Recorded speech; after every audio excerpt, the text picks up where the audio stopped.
Assalamualaikum warahmatullahi wabarakatuh. Selamat pagi anak-anak. Bagaimana kabar kalian hari ini? Semoga kalian selalu sehat dan semangat ya untuk terus belajar dan mencari ilmu. Anak-anak, hari ini kita akan belajar tentang kewajiban dan hak dalam menggunakan energi. Materi ini merupakan muatan PPKN di tema 2, subtema 1. Sebelum belajar, kita berdoa terlebih dahulu ya, agar pembelajaran hari ini dapat berlangsung dengan baik. Berdoa dimulai.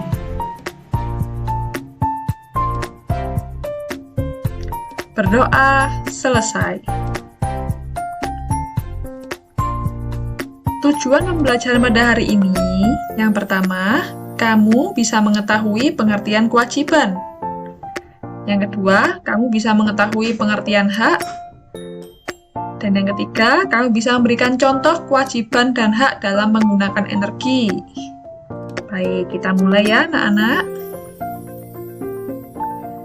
Pertama-tama, coba kamu perhatikan gambar di bawah ini. Nah, jadi anak-anak, ini ada gambar, ya. Ada anak sedang mendengarkan lagu. TV-nya menyala, radionya menyala. Nah, ini suasananya ada di siang hari. Tapi dia menyalakan 3 lampu yang ada di rumahnya. Dan ada keran air yang sedang menyala. Nah, kira-kira menurut pendapatmu bagaimana ya perilaku dari anak ini? Ya, benar sekali anak-anak. Itu merupakan perilaku boros energi. Ya, kita harus menghindari perilaku ini ya anak-anak, supaya energi itu tidak habis dan tidak terbuang sia-sia. Oleh karena itu, kita wajib menggunakan energi dengan baik.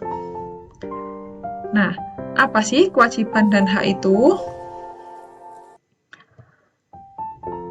Pengertian kewajiban ialah segala sesuatu yang harus kita lakukan dengan penuh tanggung jawab. Nah, setiap manusia itu memiliki kewajiban yang berbeda-beda, anak-anak. Kewajibanmu dengan orang tuamu tentu berbeda. Kewajibanmu dengan saudaramu yang lain, misalnya adikmu, kakakmu, itu juga pasti berbeda, ya. Tapi kita harus melakukannya dengan penuh tanggung jawab, tidak boleh asal-asalan, anak-anak. Jadi kalau kita melakukan segala sesuatu harus penuh tanggung jawab. Kamu harus mempertanggungjawabkan apa yang sudah kamu lakukan.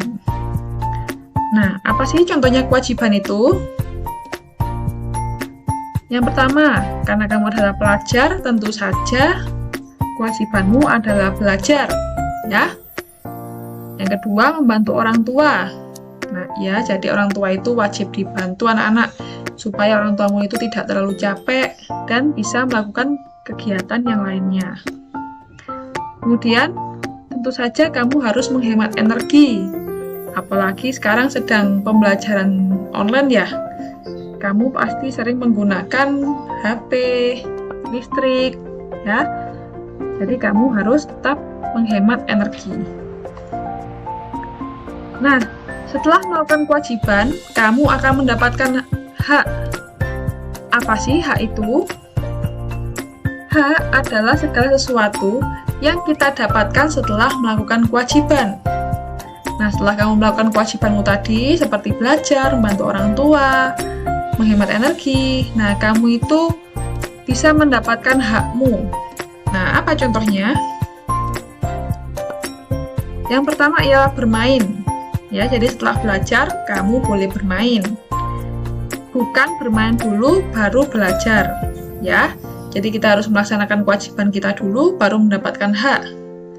Kemudian mendapatkan kasih sayang orang tua, kasih sayang dari guru. Ya, seperti itu. Kemudian yang ketiga ialah menggunakan energi. Nah, kalau kamu sudah menghemat energi, tentu saja kamu juga bisa menggunakan energi tersebut. Contohnya seperti tadi, kalau di siang hari kamu sudah mematikan lampu, berarti di malam hari kamu bisa menyalakan lampu supaya terlihat. Nah, sekarang Apa saja sih contoh kewajiban dan hak dalam menggunakan energi? Nah, sebelumnya energi itu ada bermacam-macam anak-anak. Ada energi matahari, energi air, energi listrik, energi angin, dan minyak bumi. Nah, energi ini harus kita gunakan dengan baik. Nah, bagaimana caranya? Yaitu dengan menerapkan kewajiban dan hak secara seimbang. Contohnya, dalam menggunakan energi air, kita wajib mematikan keran air saat sudah penuh. Ya, jangan dibiarkan meluber, karena itu membuang-buang air. Kemudian menggunakan air secukupnya. Jadi, setelah mandi, airnya itu jangan dibuat mainan. Ya, atau kamu saat sedang menyiram bunga, itu jangan menyiram berlebihan, secukupnya saja. Kemudian, setelah melakukan kewajiban, apa yang kita dapatkan? Nah, kita bisa menggunakan air itu untuk mandi, minum, mencuci, memasak, seperti itu. Kemudian energi listrik. Nah, kita tidak bisa jauh dari energi listrik ya anak-anak. Kewajiban kita ialah mematikan lampu di siang hari, karena sudah ada matahari yang menyinari, jadi kita matikan lampu di siang hari. Kemudian mencabut kabel charger HP ketika sudah penuh. Tidak hanya HP, bisa saja laptop, atau misalnya televisi ketika tidak kamu tonton, dimatikan, terus kabelnya dicabut. Kenapa? Supaya listriknya tidak mengalir dan tidak membuat biaya listrik itu mahal anak-anak. Kemudian apa haknya? Boleh menonton TV, menggunakan smartphone, dan boleh menyalakan lampu di malam hari. Nah, kalau kamu sudah menghemat energi listrik, ada beberapa keuntungan yang bisa kamu dapatkan anak-anak. Yang pertama, energi itu bisa dihemat, ya. Kemudian, pembayaran listrik itu tidak terlalu mahal. Oleh karena itu, kita harus hemat ya. Kemudian, energi minyak bumi. Nah, apa sih minyak bumi itu? Nah, minyak bumi itu contohnya seperti bensin anak-anak. Seperti bensin, minyak tanah, gas LPG. Nah, seperti itu. Nah, mungkin contoh yang sehari-hari kita temukan ialah penggunaan bensin ya anak-anak.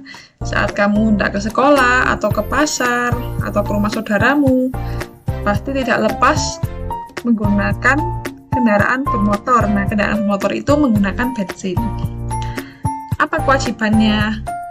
Yang pertama, menggunakan minyak bumi dengan bijak, ya. Jadi tidak boleh kita membuang-buang energi. Yang kedua, tidak menggunakan kendaraan bermotor saat bepergian jarak dekat. Nah, misalnya kamu mau pergi ke depan rumahmu saja, nah itu tidak perlu menggunakan kendaraan bermotor, tapi dengan berjalan kaki. Yang kedua, haknya ialah boleh menggunakan kendaraan bermotor saat bepergian jarak jauh. Misalnya, lokasi yang ingin kamu tuju itu jauh, nah itu boleh menggunakan kendaraan bermotor, ya.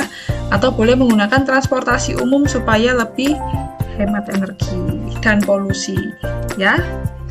Jadi intinya kita harus menghemat energi apapun anak-anak, supaya energi itu tidak habis dan tidak mencemari lingkungan.